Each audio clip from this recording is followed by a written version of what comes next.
Ha ha ha ha. Come on, little journey.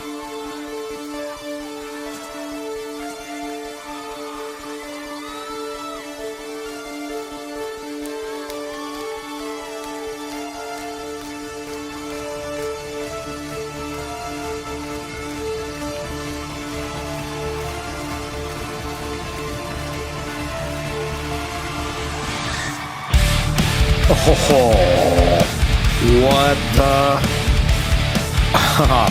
This is so awesome.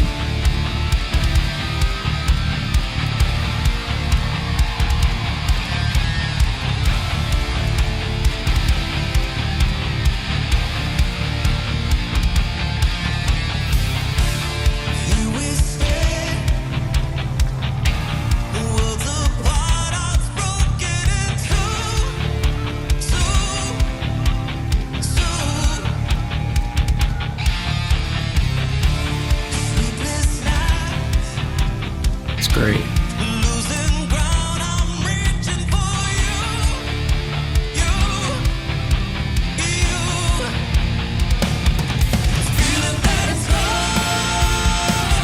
Oh, that's awesome.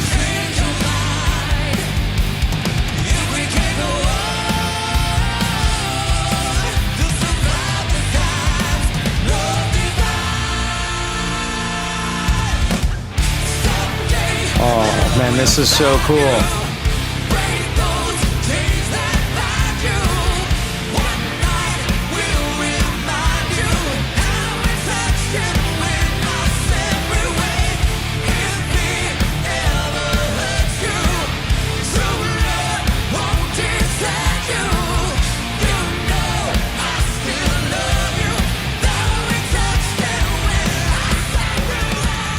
Oh. Well, I haven't breathed for a minute and a half there. Whoa. Chris Daughtry, Lzzy Hale. Dang, there's so much to unpack here. Okay. First of all, what an amazing arrangement. I would never think that like kind of that death metal, groove, that drive would work with something like Journey, but this is pretty awesome. I love it. I love the arrangement. It's great. Let's get into the voices. Chris Daughtry. This is anything that you sing from Journey is a tough song to sing. Steve Perry's one of the best rock vocalists of all time. So there's big shoes to fill here.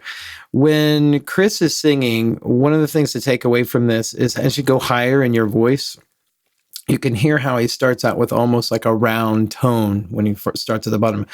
And then he goes up to the top and it kind of goes here, kind of like a squeaky door kind of sound.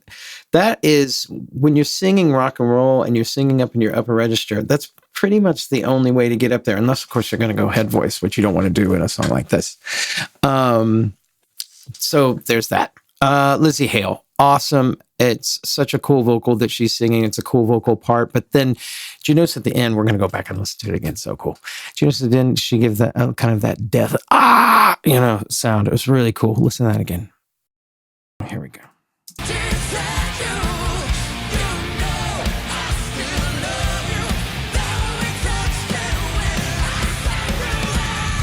Oh, she went on that separate. Wow. This is a kind of fun thing to do, but you don't want to overdo it. It's just a little bit of a growl. It's when you bring your your false chords. False chords are like lumps of, they're above the vocal cords. They're like lumps of tissue. And you can kind of bring them together and make sounds like this and get a really good color. But you don't want to do it too much. If you do it too much, you're going to really wear yourself out. You can start to feel the false chords if you want to try it yourself. You can feel them if you want to make it like the Cookie Monster sound. Cookie! Right? You're bringing the false chords together. You can feel them. But you can also just squeeze a little bit of air through there.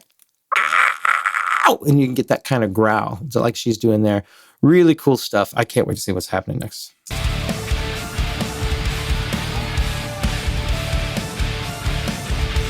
Boy, that's energy.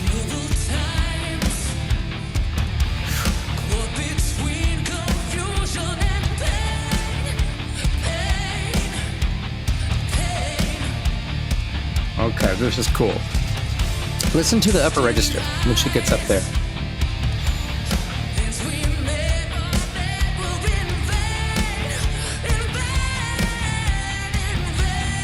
Here she's got a little whimper up there. I'm gonna talk about that a little bit.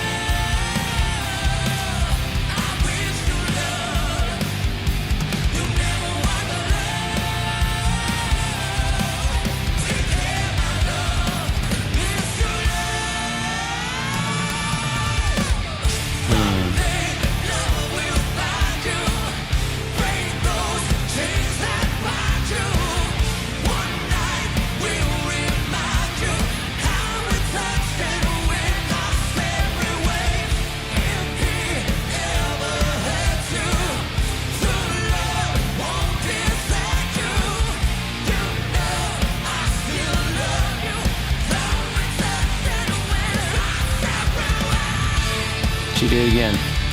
So cool. Again, a lot to unpack. What a great solo there. If you listen to the upper register, there's kind of two ways to do it. You'll hear her have kind of like a little whimper. It's kind of that'll raise that soft palate and give her a lot of room to sing up there. And you'll hear it right at the end of the phrase. If she goes up, when she stops to sing, it'll be like, it'll be there up there. You can kind of hear that she's doing that. But then later on, she does something completely different. It gives a little color to her sound. She's belting, and belting is pretty much keeping your larynx a little bit low, a little bit open, and singing to the back of the throat. Right? That's more of a belt than which is more of the rock and roll. That's her upper register.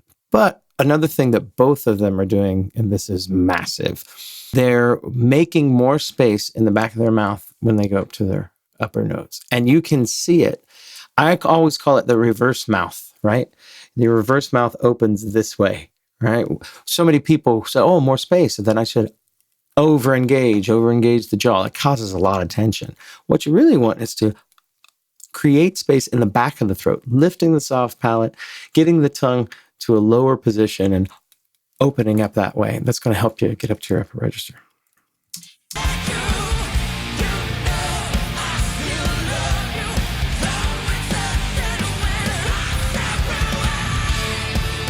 Nice.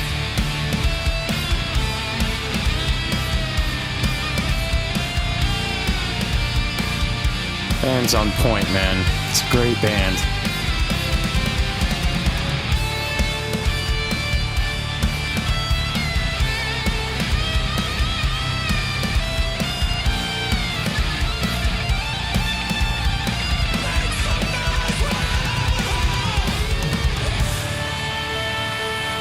That's more of a belt.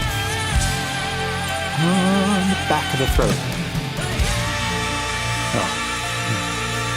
Nice scream there, nice rock scream. Using those false chords.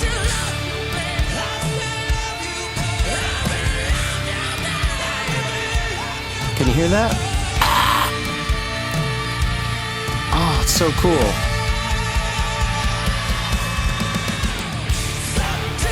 Oh, I can't stop it there.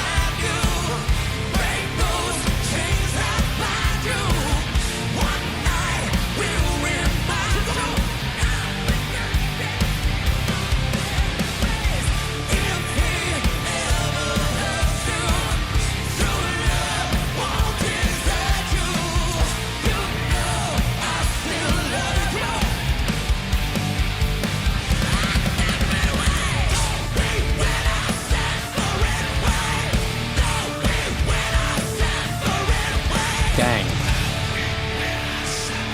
Whoa. Oh, that's cool.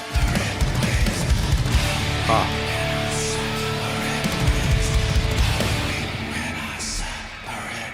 Oh, how cool is that? Woo! Oh, man. It's awesome. Okay. Could talk all day with this stuff. But let's just focus on some things. You could hear that scream that she was doing, that healthy rock scream that she was doing.